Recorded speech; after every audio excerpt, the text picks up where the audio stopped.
there, and welcome to My Catholic Perspective. I am Allie Marie, a Catholic convert at 21, a mother of a 1-year-old here on earth, a baby in heaven who we lost at 6 weeks gestation, and you guessed it, a baby in my belly. Alec and I are 12 weeks along in this pregnancy, due mid-September, and as I've been saying, if we had gotten pregnant immediately, we would have been due in May. So we tried for about 5 months this round. We had lost our first pregnancy. If you follow this channel, it was about 2 years ago now, almost to the month. So, and then Evelyn came along a few months after that, and it's been kind of a rough journey for us. There was a while there where I wasn't sure if I was going to be able to get pregnant, didn't know what was going on, and so I had to look into a few different options. And so if you are struggling with getting pregnant, or maybe know someone that's struggling that might be able to hear a few of these tips, please do share this video with them. Be sure to subscribe, hit the notification bell to stay tuned for my life and just Catholic theology in general. We're also doing a joke of the day here on this channel for Lent, so lots of things going on. But today I do want to share just a few tips that I have found helpful in my journey to getting pregnant, to growing a family, and I'm hopeful that they're helpful for you as well. First and foremost, in the Western medical world, it takes 3 miscarriages for OBGYNs to say that something might be going on that could be causing your miscarriages. So there is a technology called natural procreative technology. It's NAPRO for short. And it was based in Pope John Paul VI Institute, where they did all of this research on hormones throughout pregnancy. So in this world, you don't need to have any miscarriages for them to test your progesterone level. You don't have to have gone through X, Y, and Z in order for them to take seriously that something might be going on with your body, and that this statistic of 1 in 4 pregnancies end in miscarriage could actually be from hormone imbalance instead of malformed fetuses. So I ended up having to go, I went and saw a NAPRO doctor after our first miscarriage, and my progesterone levels were low. So what that means is that my uterine lining wasn't thick enough so that when an egg, if it was fertilized, it wasn't implanting because the lining wasn't thick. So typically, a NAPRO doctor will work with you prior to pregnancy and then during that first and second trimester to ensure that your progesterone levels are high enough that it creates a nice cozy little bubble for your little baby to burrow in.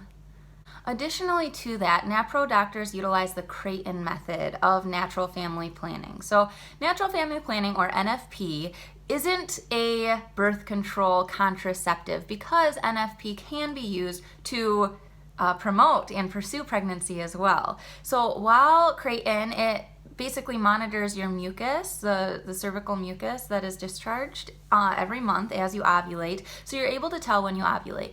I went a step further with that, and I used LH test strips. So you have a luteinizing hormone that surges, it rises right before you ovulate. So you can take these little dipsticks and you dip it into your urine, and it tells you that you're going to ovulate within the next 24 to 48 hours. They say if you're really trying to conceive right around the time you think you're going to ovulate, take one every 12 hours or use one every 12 hours instead of 24 hours.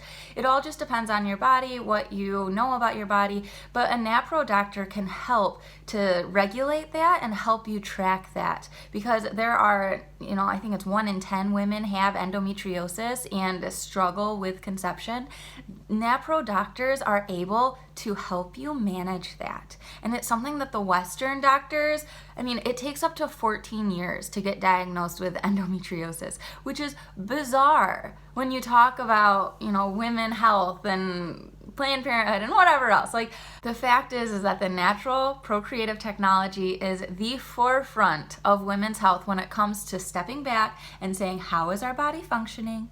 What do we need to do differently so that it can be functioning optimally? And how do we move forward with that? Another piece about natural family planning, about staying off birth control, not getting abortions, taking care of our bodies preemptively, is that when we have unprotected sex with our partner, with our husband, with our wife, the wife's body actually gets used to the sperm's DNA. And so when an egg is fertilized, the woman's body actually recognizes the male's DNA so that the egg implants easier. So when we're practicing natural family planning in the Catholic sense, where we're not using condoms during infertile times, where we're, just doing the full deal, I don't even know how to phrase it, but, no orgasm outside of in the vagina. When we're doing that, we're actually creating an environment that is incredibly conducive to that particular male's sperm fertilizing the woman's egg, and then that particular fertilized egg implanting in that particular woman. So the body is amazing. God has all these different plans for our bodies that we just can't even comprehend, and it's amazing that science is able to see them and able to tell us how that works and able to show us the science, the biology of all of it. It's truly it's the miracle of life for a reason. I had posted in the Catholic Wife and Mom YouTuber group that I'm also a part of to see if anybody had any tips that were along these lines. And Sarah over at the Catholic Homemaker said that her number one tip is to pay attention to your diet. So she decided to do a whole video on homeopathic options for what you can do to achieve pregnancy, to make sure your body is primed for pregnancy. And the tip that she said as her number one is a traditional nutrient-dense diet with natural healthy fats. So pasture-raised animal fats, coconut oil, grass-fed ghee and butter, sustainable palm oil. It's ghee, isn't it? Anyway, and avoiding industrialized food, especially processed vegetable oils like canola, soybean, cottonseed, all those vegetable oils. Those actually, in and of themselves, go rancid on the shelf. So olive oil and avocado oil, coconut oil, all of those are going to be much better for you than any of the processed oils in general. One of the things that I discovered in our attempts to conceive was that we were using a lubrication that ended up having propylene glycol in it.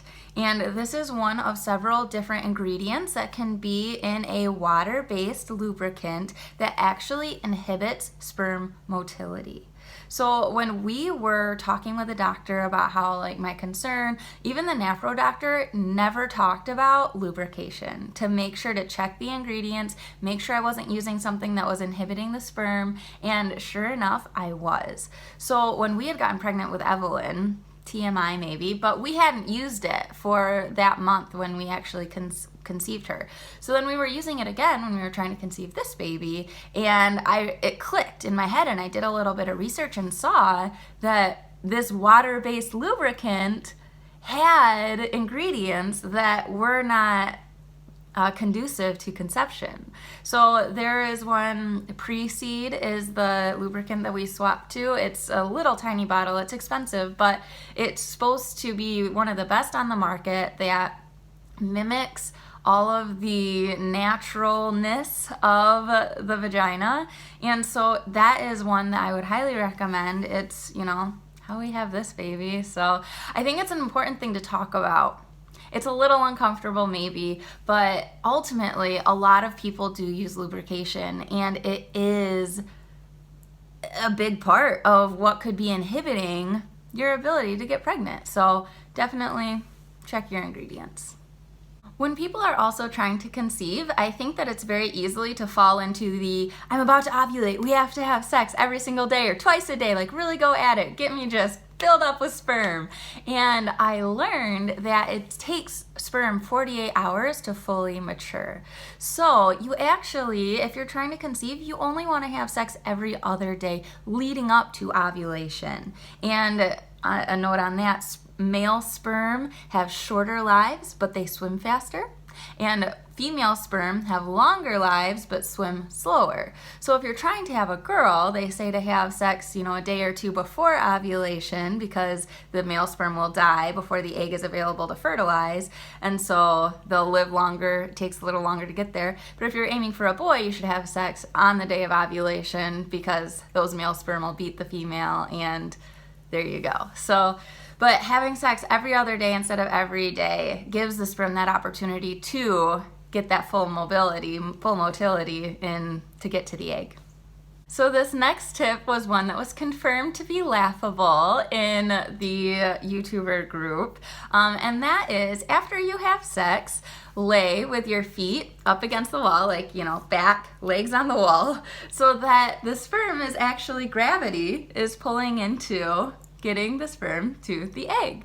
So definitely husbands, you get to laugh at your wives when they do this, and wives, you get to sit there and laugh with them too, because it is silly. But as another lady in the group had stated, she said that it worked for them. They've never had any issues conceiving. She's always done that whenever they were, and there you go. So give that a try. It's silly and it's fun, but that's what marriage is. It's intimacy. And a final tip that came from Michelle over at A Common Life from the YouTuber group is that a priest had told her, love your husband and let God plan your family. So there can be a lot of stress, a lot of anxiety over not getting pregnant. I remember, very recently, very clearly, the whole really, really wanting it, and like every period feeling like a miscarriage because I thought I was pregnant, but then I wasn't. And it was just this cycle over and over that was heart-wrenching to me, and my husband more so this time around, I think. But basically, when we give ourselves to that and allow that peace, we are creating an environment that is going to happily welcome children. I can't tell you how many stories I have heard of a husband and wife who were trying to conceive for so long. It had been a year, because in the Western world you have to be trying for a year. In the NAPRO world it's 6 months, because when you're ovulating. But they've been trying forever, totally stressed out, so they end up adopting a child, and right after the adoption, sure enough, they get pregnant.